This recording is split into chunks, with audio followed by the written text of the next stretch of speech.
Hey everybody, here we are on Sunday afternoon, and I've actually been working on my aphid problem here on my waterfall tank today. So I looked around and there was nothing I could find that was suitable for me to use in this type of environment that would have been harmless to fish. There was one product I found that was supposed to be safe for fish, but not safe for aquatic inverts.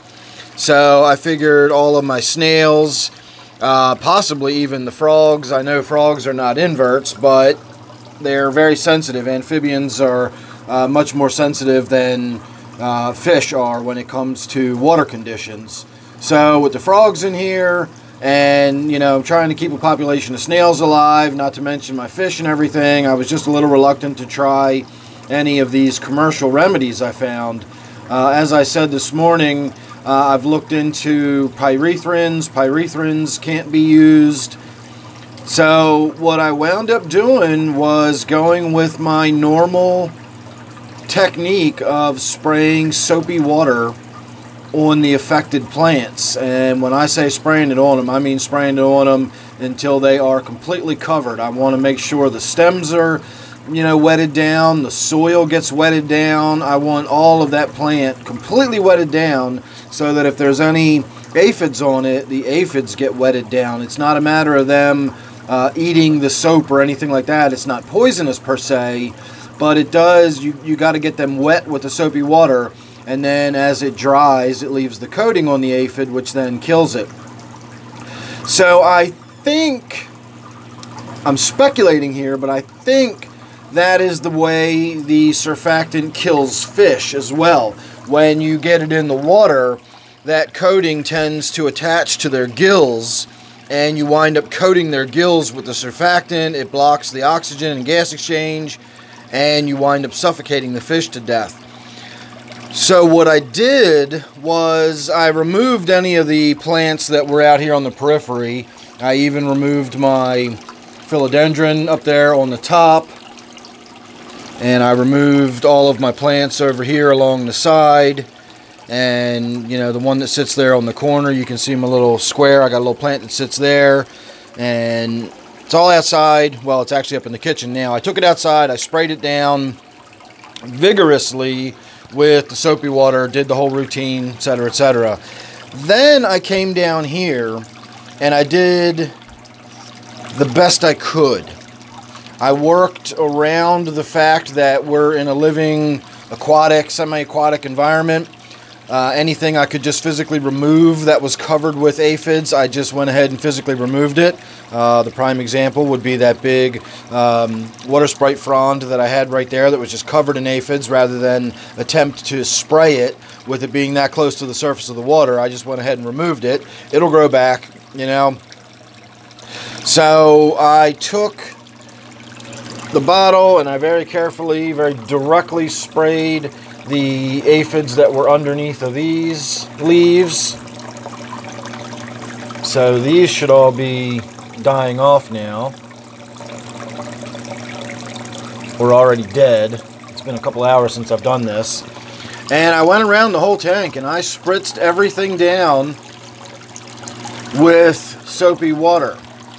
And it was a calculated risk, although when I say calculated, I don't have any actual numbers to crunch. It was just me sort of thinking about it.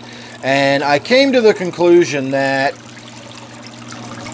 you would need, there's a certain threshold of amount of soap that would have to even get in the tank before it would become a dangerous amount of soap.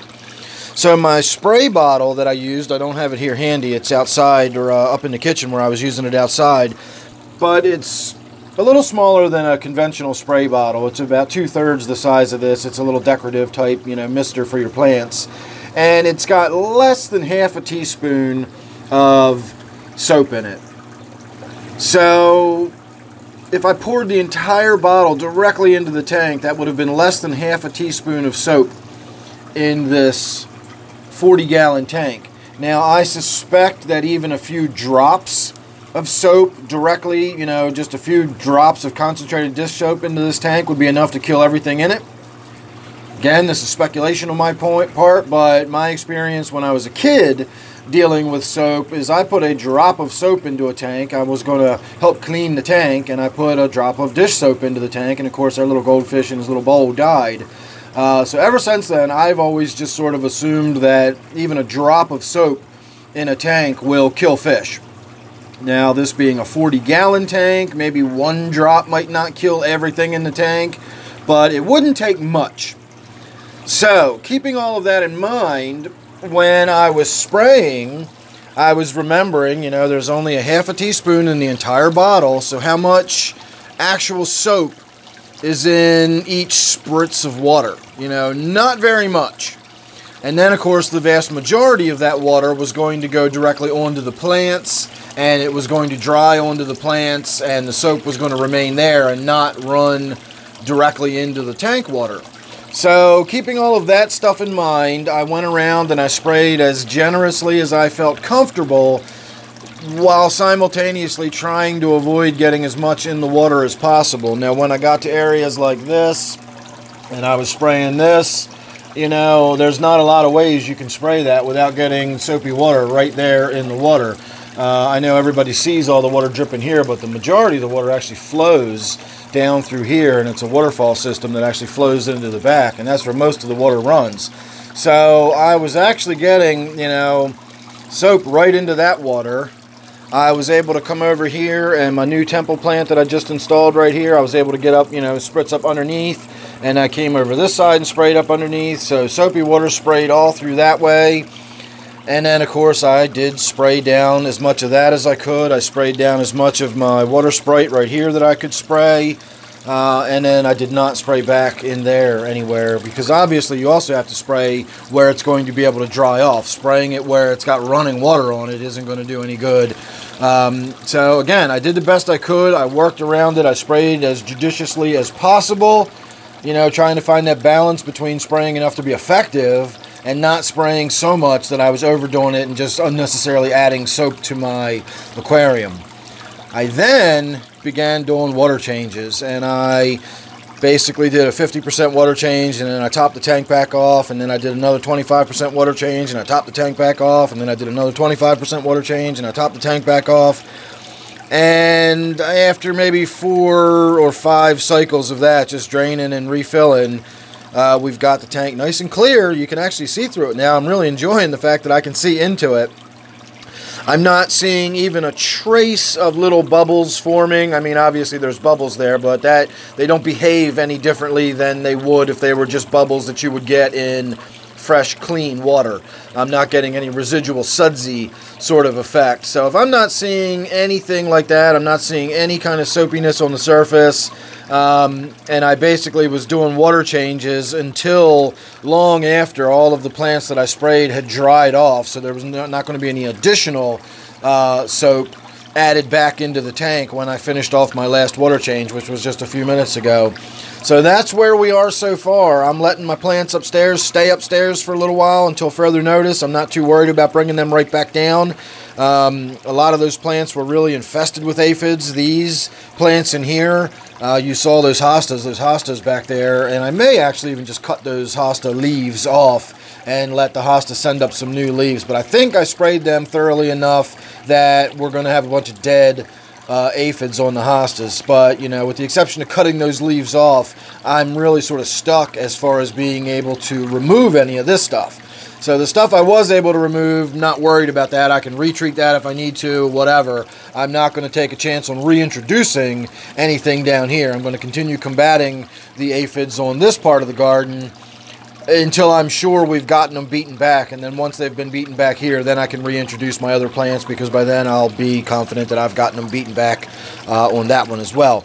So make sure you're subscribed and you won't miss anything I got coming up. I did buy some seeds. The Wally World's got all of its spring stuff is starting to get put out, and I bought some flowering plant seeds. It'll be 75 days until we see flowers, and that is after I actually get them into some soil. That'll probably be today or tomorrow. I'll start tinkering around. That'll be my little early spring, getting ready for some flowers, and hopefully we'll get to see some pretty cascading flowering plants here in about 75 or 80 days. So look forward to that. Again, make sure you're subscribed. You don't want to miss any of that.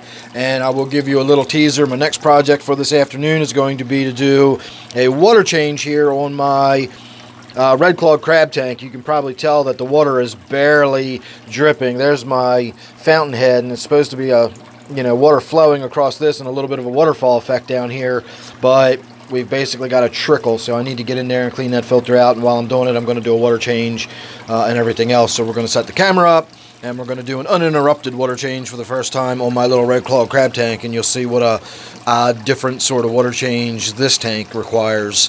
So again, if you're subscribed, you won't miss any of that. And then I will leave you, of course, with one last look here at my waterfall tank. So thanks for watching. Hope you enjoyed, and I'll see you real soon in the next one.